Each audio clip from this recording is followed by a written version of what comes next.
menetapkan hati kita dalam agama Allah.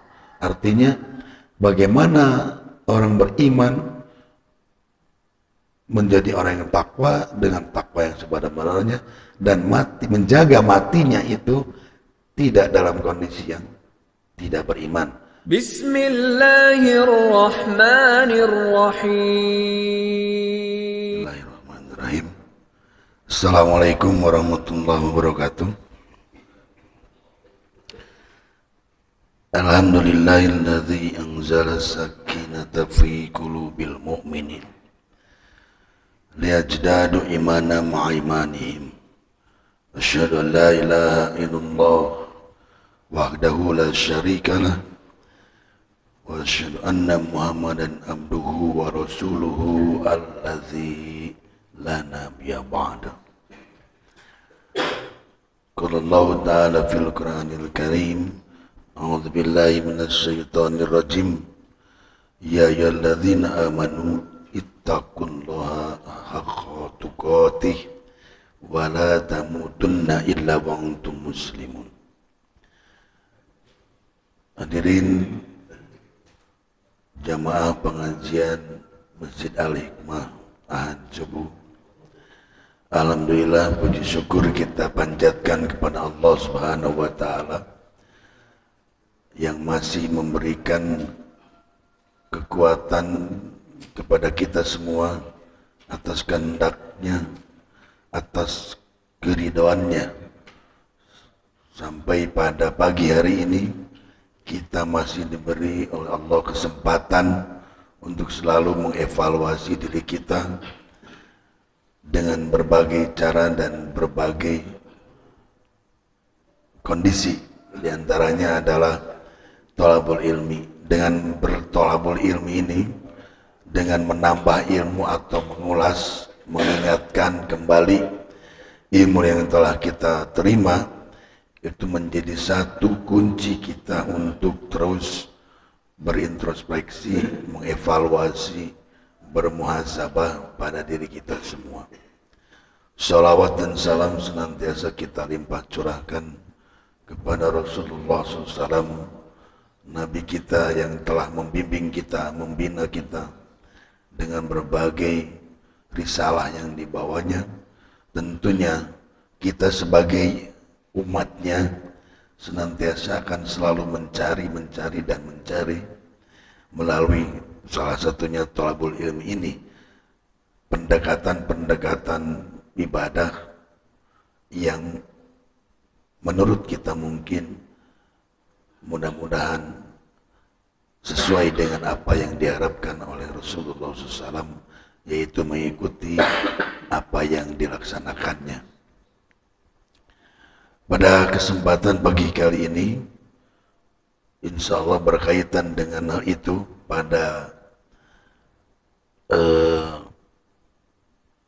pertemuan ini saya akan berbincang-bincang, mengajak para ikhwat iman untuk meneguhkan hati atas agama Allah. Artinya meneguhkan hati pada agama kita sendiri. Seperti yang sering kita baca dalam mukadimah, dalam khutbah Jumat, ataupun dalam ceramah-ceramah yang tadi pun saya bacakan, kita senantiasa membaca ayat ini dan kita sudah tidak asing lagi, di luar kepala sudah hafal, bahkan mungkin saking apalna tulisanan lagi kumaha deui gitu. Tapi apal pisan ayat ieu teh, duka surat naon ayat sabaraha. Tapi ketika khotib atau para dai ustaz membaca ayat ini, kita langsung dalam hati mengikutinya. Akan tetapi isi atau makna dari ayat tersebut, tafsirna ataupun realisasi dari ayat ini apa, mungkin mari kita perdalam bersama-sama di pagi hari ini. Allah Subhanahu wa taala dalam Quran surat Ali Imran ayat 102 senantiasa memberikan penguatan kepada kita bahwa yang namanya hati, pekerjaan hati itu ada dua, untuk mengikat kita senantiasa berada dalam agama Allah. Kita sering mengatakan mudah-mudahan pengajian ini atau kebiasaan baik ini senantiasa kita jalankan dengan istiqomah. Istiqomah itu apa artinya? Istiqomah itu kata dasarnya fi'il madina teh koma itu berdiri. Nah, kita selalu mengatakan istiqomah itu senantiasa didawamkan, konsisten, terus menerus gitu kan ya, istiqomah. Padahal kata dasar nama qoma yakumu qiyaman, berdiri. Makanya perintah Allah dalam Al-Quran kepada kita semua melaksanakan sholat itu dengan kalimat aqimus sholat. Dari aqimus sholat itu artinya apa? Bukan melaksanakan sholat, dai melaksanakan menja'ala pinu kalimat qoma yakumu qiyaman, berdiri. Nah, makanya dirikanlah sholat, aqimus sholat. Nah, kenapa dirikan sholat? Karena menegakkan, berdiri itu sikap sempurna. TNI, Polri, lamun keur upacara rapih barisna, katanya itu karena kalau komandannya bilang siap, sikap sempurna. Nah, sholat gitu, istaqim, berdiri dengan tegak. Nah, istiqomah itu lurus artinya. Kita senantiasa berada dalam rel yang lurus, yang dibimbing oleh Al-Quran dan Sunnah Rasulullah. Maka istiqomah itu artinya muncul bahasa Sunda mah tetap renggenek dina hiji tempat, dina hiji ditincakan teu ingkah balilahan. Didinya we terus moal keluar tina garis, moal lompat ka reup, moal mundur ka tukang. Mun cek Sunda mah paribasana teh naon? Teu gedag kaanginan, teu lapu kahujanan. Istaqim, berdiri dengan tegak. Makanya dalam hadis Rasulullah yang lain, sholat itu tiangnya agama. Kenapa disebut tiangnya agama? Karena memang dari kalimat perintahnya pun dirikanlah. Nah, di sini Allah senantiasa untuk memberikan kepada kita muncul orang motivasi kepada orang yang sudah bertakwa. A'udzubillahi minasyaitonirrajim, ya ayyuhalladzina amanu ittaqullaha. Bertakwalah kepada Allah. Perintahnya haqqa tuqatih, dengan takwa yang sebenar-benarnya. Ayat takwa nu sebenar-benar itu juga kumaha gitu. Di awal kan sudah bertakwa. Di awal sudah dikatakan beriman. Hai orang beriman, bertakwalah engkau. Kalau dari kalimat itu kira-kira wajar tidak orang beriman disuruh bertakwa? Panis beriman, nah disuruh bertakwa gitu. Kalau di awalnya ya ayuhan nas, wahai manusia, ittaqullaha, wajar jika hai orang-orang, hai manusia, wahai sekalian manusia, bertakwalah. Dalam kalimat sederhana di dalam kehidupan kita, biasanya kita mengajak kepada orang yang sudah atau belum. Mari Pak, kita makan. Biasa nama mondino hajat naon ku sohibul bait yang punya rumah, dipersilakan makan, kita saling mengajak. Makannya belum kan? Mari Pak, makan. Ya duluan. Nah, biasanya kita mengajak pada yang belum. Ayo orang babarengan yuk. Sehingga ibu-ibu badai kapangawasan sok silih samper ngajak kata tanggana anu digigiran bumina. Nah, ngajak kata tangan gigiran imana teh nyamper kan osok kan utara. Kan osok di orang Banda. Ya. Ibu ayo pangawasan Sabtu jam 4 sonten di Alikma. Mangga di payun. Omun kela nuju dangles kene. Mangga ti payun jeung nu dangles kene osok tanah. Biasana eta teh nu diajak teh nu osok. Nu tara mah tara diajak. Nah ada geus puguh tara cenah diajak ge. Ya ayyuhalladzina amanu ittaqullah.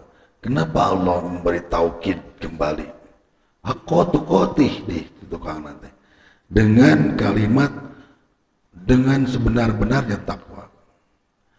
Nah, teh cukup kalimat seruan beriman di titah takwa di titah takwa deui nanti anu sebenar-benarnya. Karena di sini kalimatnya lebih berat lagi. Wala tamutunna, dan janganlah engkau mati. Janganlah engkau mati illa wa antum, kecuali engkau semua, kecuali kalian semua muslimun. Lamun jelema tara salat, tara zakat, tara ibadah we pokoknya termasuk dalam kalimat ini tidak. Wala tamutunna, dan janganlah kalian mati illa wa antum, kecuali engkau muslimun, dalam keadaan muslim.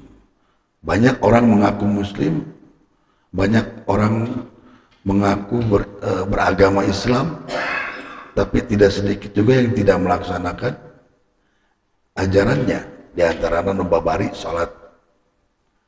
Aya jelema nu tara salat tapi muslim seueur banyak. Nah, ketika meninggal masuk kategori ini tidak. Jalma muslim tapi tara salat, jajauheun puasa mah masuk karena kategori ini tidak. Jalma muslimah ngaku seorang muslimah di kerudungna ka pengajian unggul. Mun aya kalau di pesantren insya Allah ya di kerudung teh kasarege di kerudung. Tapi kalau di perguruan tinggi yang berlabelkan Islam, ada yang di kerudung nanti keur kuliah we unggul gitu. Keluar kuliah maka kosan bulucun deui we. Banyak yang gitu banyak. Bahkan lembaga perguruan tingginya pun teu negor deh.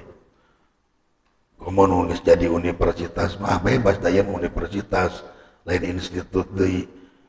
Ngaranna Universitas Islam tapi loba nu ditium. Yang begitu itu muslim yang nanti terancam oleh kalimat wala tamutunna, awas kalian jangan mati dalam keadaan tidak muslim.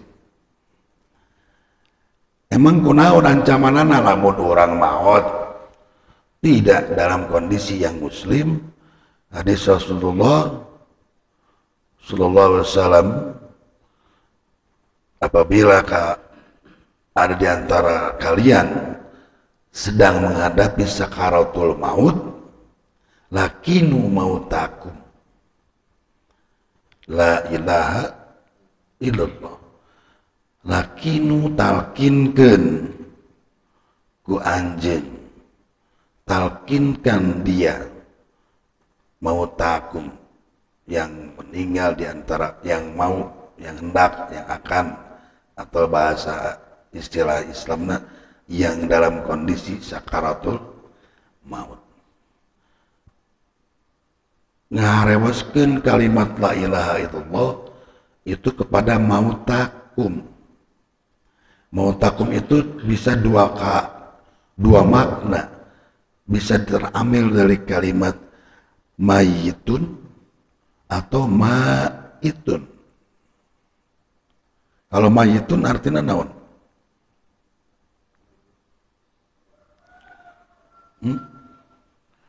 Mayit naon? Yang sudah meninggal, jenazahnya. Sedangkan maitun itu orang yang akan meninggal atau sakaratul maut ya. Jadi ari nalkin teh keur jelema nu geus maut atau norek maut. Ngucapkeun la ilaha illallah teh. Norek maut dan nu geus maut mah geus madengeun deui. Jadi lakin mautakum sanes mayit yang ada dalam kondisi sakaratul maut dengan kalimat la ilaha illallah. Imam Qurtubi dalam kitab yang disusunnya dalam kitab hadis Mustadraknya mengatakan bahwa kalau kita menalkinkan orang yang sakaratul maut cukup sekali, tong diulang-ulang. Kalau kita kan terus nya gigirin cepil nanti la ilaha illallah. Cok pak tuturkeun pak la ilaha illallah. Ayo ma tuturkeun ma. Kata Imam Qurtubi tidak perlu kita mengulang-ulang kalau dia sudah mengucapkan itu. Dan kalau kita terus mengulang-ulang, justru setan menggodanya untuk semakin berat mengatakan kalimat la ilaha illallah. Jadi kudu kumaha tuh harewaskeun alaunan kalimat la ilaha illallah terus ketinggal mah lambaina ngucapkeun la ilaha illallah sudah cukup. Karena bukan lafaz yang dilisankan yang diinginkan oleh Allah, tetapi hati yang justru tadi wala tamutunna illa wa antum muslimun teh. Da moal nepi kalimat talqin nu diarewaskeun karena cepil si calon jenazah itu kalau tidak ada nu ngaitkeunana dina teh. Jika kudu aya lah tempatna jika orang ngadoakeun ka budak urang sing soleh, ya Allah solehkanlah anak-anakku, jadikanlah qurrata ayun yang menjadi mata atau buah apa? Menjadi penyejuk, penenang buah hati kita, dan jadikanlah mereka yang paling pertama membela agamamu. Aiku orang didoakeun budak orang teh budak orang tara salat acan rek ditarima kumaha jiga nyician cai tina teko wadahna nya ka mana we abor-aboran. Maka di sini pun sanajan ngaku muslim ari masih kene percaya kanu lain salian ti Allah rek diwadahan kanu naon tak kalimat la ilaha illallah itu. Bahkan hadis yang lain kan mengatakan yang diriwayatkan oleh riwayat hadis Abu Daud,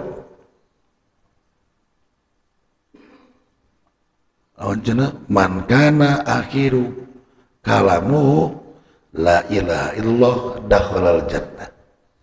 Barang siapa yang di akhir ucapannya ketika sakaratul maut mengatakan kalimat la ilaha illallah dakhalal jannah, masuk surga. Nya nusuk hareureuy mah jadi tungtungna diheureuikeun. Ah atuh kitu mah urang moal salat, moal ibadah zakat puasa komo jauheun lah ibadah haji umroh. Nah kewe mun rek maot ngucapkeun la ilaha illallah dakhalal jannah. Hadis riwayat Imam Bukhari aya dina kitabna. Oh kitu cek sama nih, cek ustad. Jadi kudu ibadah teu kudu nanaonan. Da pirage man akhiru kalamu man qala la ilaha illallah dakhala jannah. Barang siapa di ucapan di kalimat terakhirnya dia mengucapkan sebelum matinya la ilaha illallah masuk surga. Rawasnya rawas. Geus tong ari ibadah ai kitu mah tong pengajian, tong salat, tong naon gitu ya. Maksudnya bagaimana? Nah, maksud yang ini menegaskan sebetulnya wala tamutunna illa wa antum muslimun teh bakal mukakeun pantos surga ku ngamalkeun kalimat la ilaha illallah. Jadi lain dadakan sapada orang sababaraha jam deui bade ngantunkeun. Dicatat yang pertama yang mesti kita ingat bahwa membacakan kalimat la ilaha illallah bukan untuk mayit, geus mayit mah geus teu kedah diundon diharewasan dibacakeun kalimat la ilaha illallah, tapi nu sakaratul maut yang dimana pertarungan antara kita yang hidup dengan setan yang menggoda si mayit. Dan nu namina sakaratul maut mah setan teh ngagodana gede pisan. Saya sering katakan, contohkan kiai besar di Indonesia yang dirawat di rumah sakit, agama tertentu, karena mungkin di negeri mentenya mau diasupkan ke mana kudu carager, ternyata asupna ke rumah sakit non muslim. Ketika sakaratul maut ditalkinkeun ku pendeta. Nah, ini yang jadi persoalan. Tetapi alhamdulillah kiai tersebut sanajan ngagoler teu bisa ngomong sih, tapi pikiran anak mah masih kena tiasa nyari, tiasa berkomunikasi. Maka mujizat Allah sekejap bisa ngomong gitu, nolak ditalkinan ku para pendeta. Nah, ini urusannya dengan pertarungan setan dengan kita. Nah, lantas yang jadi persoalan ketiga, orang teh moal bisa jadi jalma nu takwa sebenar-benar takwa kalau lingkungannya tidak mendukung. Pertanyaannya, sudah siapkah kita? Siapa yang akan mentalkinkan kita? Sanurek ngarewasan orang. Tentunya biasanya lingkungan terdekat, istri dan anak-anak kita. Saya sering juga ungkapkan arek kumaha nalkinkeun budakna oge tara ibadah. Nu kadua boro-boro ngamandian, boro-boro ngapanan nyolatkeun jeung nguburkeun, pas rek disolatkeun teh riweuh sorangan. Aya kejadian dia gitu. Nangtung ngarepen tiang gitu tak budak nanti. Atuh cenah abdi rukuna kumaha ya jeung sujudna. Eta budak rek nyolatkeun indung nu maot. Artinya apa? Itu diajarkeun teu ku urang ti mimiti ayeuna ye. Engke teh sanu rek nalkinkeun urang. Seperti kemarin yang baru-baru kemarin yang meninggal teh aja. Ko Stephen teh. Dia sudah menyiapkan kain kafan untuk anak-anaknya. Ketika anaknya misalkan lahir, ayah kain kafan yang si budak kaiji, kedua katilu gitu. Kenapa? Karena dia ingin ketika yang siapapun yang meninggal di imah eta, geus siap kain kafana, siap anu mandianana, siap anu ngapanan jeung nyalatkeun. Ulah tepikeun ge aya nu maot bingung. Pengurus DKM kabeneran nu di Araya, warga tetangga kiri kanan di Araya, diantep tapi ke jam-jaman rek di mandian teh kaheuras. Saya pernah ada saudara di Cianjur meninggal, nembengi ngalayat jam 8 malam saya sampai di Bandung, jam 9 ada telepon meninggal. Akhirnya balik deui ke Cianjur. Sugan teh tos beres. Jam 2 malam saya baru nyampe. Candi kumaha jeung baju-baju nakene Jangan sampai seperti itu. Jadi pas ku orang didatangan, sugante digolerkeun di tengah ieu mah teh geus dimandian. Dibuka teh make baju nu tadi pas abdi yang layat gitu. Ini yang perlu diperhatikan dalam memulasara jenazahnya. Kadang sebagian di masyarakat kita ketika mayat itu ketika seseorang sudah meninggal diantep punten kalakah di ngajian heula yasin urus heula mayit ya geus diurus geus bersih sok rek di ngaosan rek di kumaha di pasawahan pernah tah saya buru-buru ti dia teh ngajak izin heula di sekolah sebab memang teman dekat meninggal pas rek saya nyelatkeun data acan diibahkan atau enak itu digolerkeun di dieu cenah geura mandian heula teu aya nu tiasa ngaibahkan la ilaha illallah. Jadi tim jenazah itu bukan hanya bisa saja tapi menyegerakan.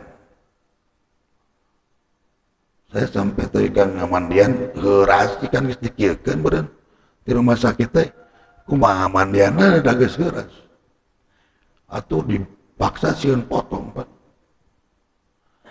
Nah persoalannya ini dari tata cara ibadah fikihnya.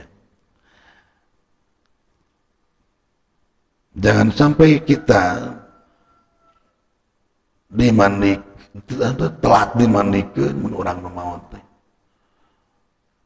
Ari ayeuna mah insyaallah zaman ayeuna mah tiap masjid geus siap kain kapan jeung segala rupana. Zaman baheula mah pan kudu meuli heula keketrok jam 1 peuting jam 2 peuting ke toko boy teh. Ayeuna mah teu siap. Alhamdulillah dengan perkembangan dunia informasi komunikasi orang minang ngaji, minang ningali informasi. Jadi nu kitu teh teu hariwang. Tapi zaman baheula mah keur macicing di lembur anu hese nyingkur tukang boe kudu sakilo neanganana ge. Itu yang terjadi di Cianjur dulu saya itu begitu. Duh, ke rumah itu jangan deh kalau ngajar ada wae kayak mayit tadi antep. Jadi mulasarate betul-betul harus disegerakan karunya mayit. Nah, selanjutnya persiapan yang pertama itu berarti mendidik anak kita yang maut teh kasaha wae bakal datang tidak melihat tua muda dan siapkan segalanya. Jangan sampai anak-anaknya yang banyak tapi ngamandian ngaboyan ku batur. Saya masih teringat salah satu kiai di Bandung, dia mengatakan Bapak tidak mau apa-apa yang ingin Bapak harapkan dari kalian putra-putra terus maraju secara di jalma lancek sundaonya. Hiji pas maut ayam diriung ku barudak ku istri mun aya kene istrina. Kedua hayang dimandian teh ku budak da baheula lagi bapak ngamandian anjeun. Hayang dikahin kapanan teh ku barudak da baheula bapak ge ngabajuan aranjeun. Hayang dikuburkeun teh ku barudak. Da baheula ge cenah bapak ngadanan anjeun mimiti lahir jadi hayang ku anjeun deui diadan. Seorang kiai besar di Bandung mengatakan itu. Teu hayang ningali maneh boga gelar luhur, boga jabatan tinggi, harta nu kitu mah geus teu jadi pikiran. Amanat hiji ti bapak ka aranjeun anak-anak bapak, hiji hayang dimandian ku budak. Bolehkah tidak istri kita memandikan kita? Boleh, da muhrim. Anak-anak orang nu awewe meunang memandian orang menang. Ulah ya udah cenah abdi mah istri ari pelebah kieu istri. Kadang ada yang nggak mau memandikan itu karena takut. Kabayang we saminggu tuh bisa sare si bapak kagamar tungtungna jatuhna kana tahayul si bapak aya keur diuk kudud di tengah imah. Isukna di buruan. Nah, dari we disambung-sambung. Inilah ya. Yang ketiga adalah sifat dari jenazah. Maksudnya begini, ketika ada imam masjid atau siapapun tokoh agama yang menjadi imam dalam praktik ibadah sholat jenazah, kita selalu ditanya oleh yang nyambut, namanya nyambutnya gitu, mukadimahan lah sebelum dikuburkan. Kita suka bertanya, dan ini pertanyaan yang umum, apakah si mayit itu orang soleh gitu kan, apakah si mayit ini orang baik? Jawaban para jamaah cuma ya namanya ngomong bangsat semua kan. Apakah orang ini suka ibadah? Ya, padahal nyaho tara tukang ngariung gitu tahu. Ngaji kitab letik kita bari make duit. Keplak apa itu gawe nanti padahal malakan jelema geus kieu. Tapi pas banget ke orang ditanya, apakah dia apakah jenazah ini orang baik? Mal mungkin kan orang ngomong ente, berhenti dicarekan ke keluarganya, balik di arah marau bedau, pasti anak baik gitu. Terus apakah jenazah ini ahli surga? Ya nyaho gitu. Nyawa dan malaikat, cek malaikat, sia aing nyatet kieu maneh ngomong surga. Nya gitu henteu nyaho pan. Dan malaikat teh urang geus nyatet lain, nah iya. Tapi kira mal mungkin orang nyebutkan ahli nerakanya. Apakah dia ahli surga? Surga, ada mal mungkin. Ahli neraka, tukang musyrik cenah ka Allah. Mal mungkin, Bang. Nah, ini landasannya, landasan hadisnya. Ketika suatu waktu para sahabat sedang ngariung, ada lewat jenazah. Kata para sahabat, ya Rasulullah, ini jenazah yang lewat ini adalah orang baik. Kata Rasul, bagaimana jawabannya? Wajabat. Telilalan deui teu lami deui, sumbing deui aya jenazah ngalangkung deui. Ya Rasulullah, kalau yang ini nih tidak baik nih orang. Wajabat, kata Rasul. Maka Umar bin Khattab penasaran, ya Rasulullah, ketika ada jenazah yang pertama kita katakan dia orang baik, kau menjawab wajabat. Tetapi juga ketika ada lewat jenazah yang kedua, kau katakan juga wajabat. Apa maksudnya? Maksudnya adalah aku percaya apa yang kau katakan. Kullu sahabi udulun.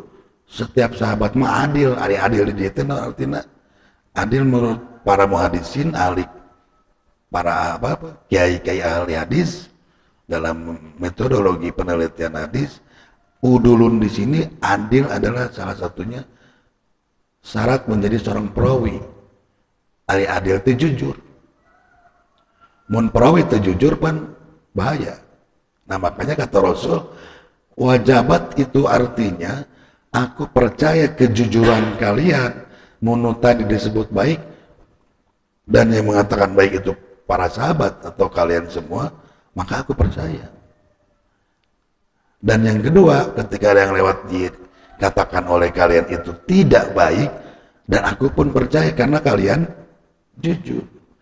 Nah, sepertinya landasan hadis itulah yang dijadikan pijakan oleh kita semua. Lamun aya mayit di dia teras imam saacan sholat atau saat sholat naros gitu, itu mungkin. Sepertinya istimbatnya apakah ke sana atau bukan?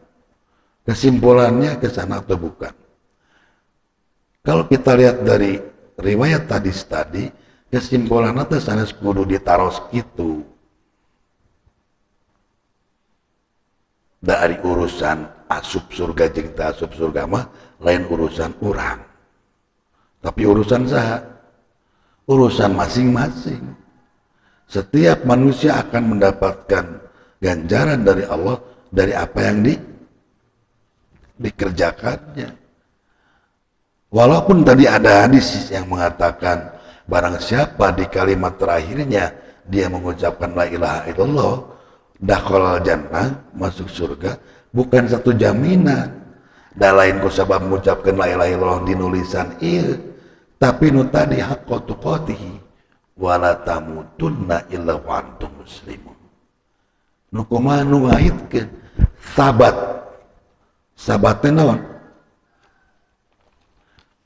Dalam bahasa Arab di nu ilmu nahwu aya istilah subutun nun, tetapnya nun. Di sabat teh teguh, tetap, panceg. Jadi lamun orang sudah menetapkan hati kita mancegeun hati orang tadi mah istiqomah lurus tegak, ya mah mancegeun magehan di pagehan mun ieu mah tiang mah di beton ka anak di sabat meneguhkan. Nah, yang meneguhkan itu yang akan menjadi wasilah kita mudah-mudahan tadi dakwal jannah. Tapi menguatkan lebih kuatnya naon? Amal perbuatan orang we anger. Ada hadis lagi yang mengatakan tentang bahwa orang yang meninggal jika disolatkan oleh 40 orang yang tidak pernah musyrik dakhalal jannah. Hadisnya sahih dalam kitab Sahih Bukhari ada. Jadi lamun ayeuna orang disolatkeun di dia ke 40 jalmi, insya Allah jalmin 40 itu tidak pernah musyrik kepada Allah, dakhalal jannah. Pertanyaannya kalau kurang dari 40 bagaimana? Waktu kemarin 2 tahun ke belakang banyak orang meninggal gara-gara COVID. Padahal nu ngauntunkeun teh ahli masjid, ahli ibadah, ahli thalab ilmu. Teu aya nu nyolatkeun.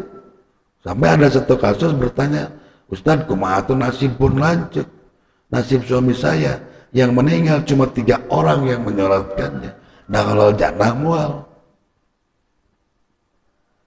Kinten-kinten kira-kira bagaimana kalau begitu? Hadis eta teh. Di banyak hadis yang mengatakan seperti itu. Jawabannya naon?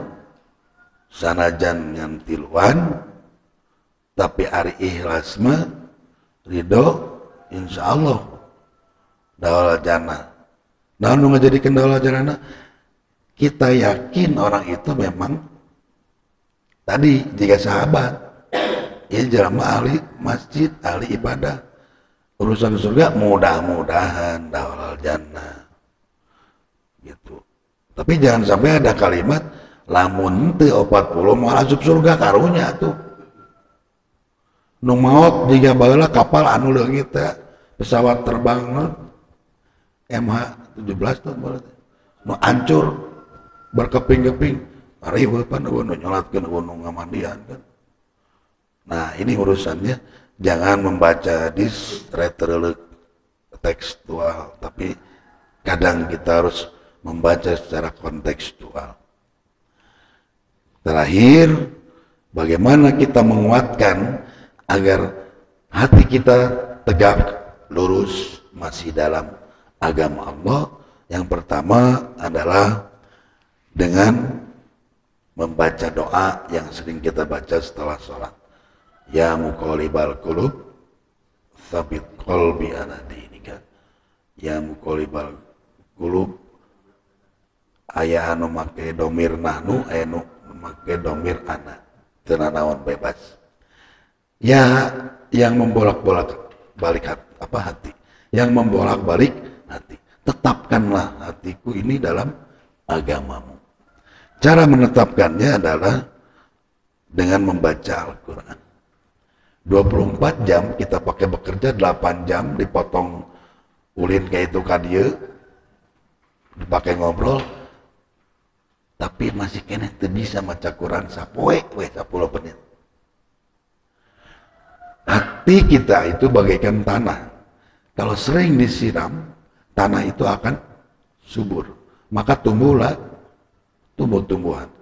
Hati kita sering disiram dengan membaca Al-Quran 10 menit tuh sapoe atuh. Sapoe 24 jam kurang 10 menit.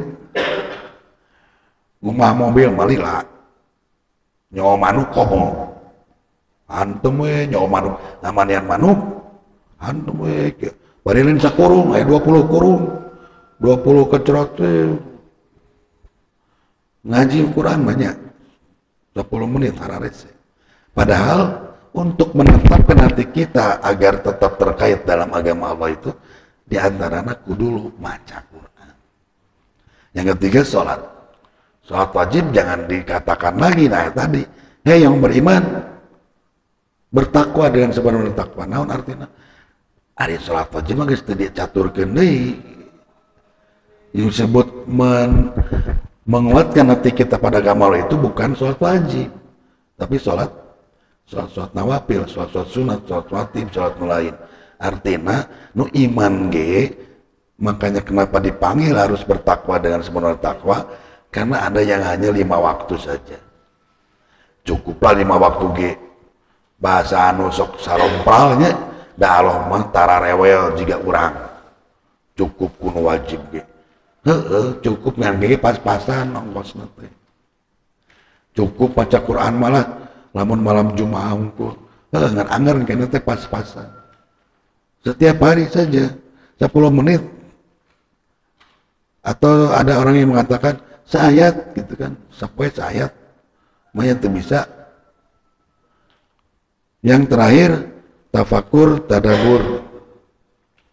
Ari tafakur kanu naon? Mentafakur itu mentafakuri kepada apa? Ai tadabur, tafakur itu kepada ciptaan Allah, alam semesta. Kadang ibu-ibu ya, punten istri-istri orang mah kan sok bawel, ari balanja teh sok kamanawi ngomong teh. Tomat tegar orang patut kieu dijualnya mahal. Ye nyieun mah ese bisa teu.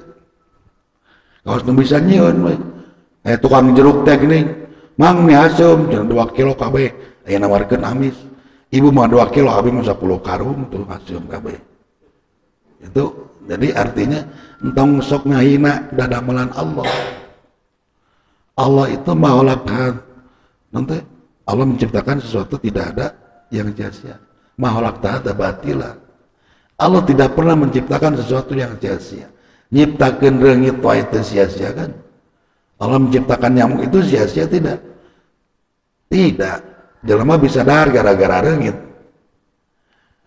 Kenapa ya? Mereka kan kerja di pabrik obat nyamuk. Mau aya pabrik obat nyamuk, mau aya karyawanna lamun eueuh reungit. Cacing manfaat teu? Tukang musep mah manfaat pisan. Naon deui? Bakteri manfaat teu? Bakteri itu manfaat di dalam jero beuteung ngadaharan anu jadi penyakit ke urang. Ketika kita makan saja, orang kan tepi ka mana proses jelema ikut campur dalam makan di mulut. Masuk ke sini siapa yang memproses? Keluar jadi kotoran. Bukan kita kan. Jadi ayat tanda-tanda yang Allah ciptakan itu di badan orang geus aya. Lamun orang rek dahar, lamun irung malikna kaluhur, jigana nu hasim ge asup. Tapi karena hidung itu malikna ka hadap liangna aya sensor, hasim bau eureun, teu langsung diasupkeun pan. Itu tanda-tanda tafakur. Tafakuran halis kunaon dicarukur ibu-ibu. Puguh teh keur mengkolkeun kesang, dikarurun, ganti ku patlot. Nya nyuruh lo mah ka dia. Komo mun halis patlot teh goreng, jadi jiga jurig beureun kan. Bapak-bapak anu sok digarawe kene dibere huis di dengan hayang kaciring orang. Padahal mah antep cenah bodas. Ame ngingetan ka urang geus kolot. Ini tanda yang ada dalam diri kita saja kadang suka dirobah-robah. Geus pogo irung teh tiluhurna ge da eueuh nu mancung. Dioperasi hayang mancung. Bibir eueuh nu doer, hayang doer. Geus kolot pan jiga badut.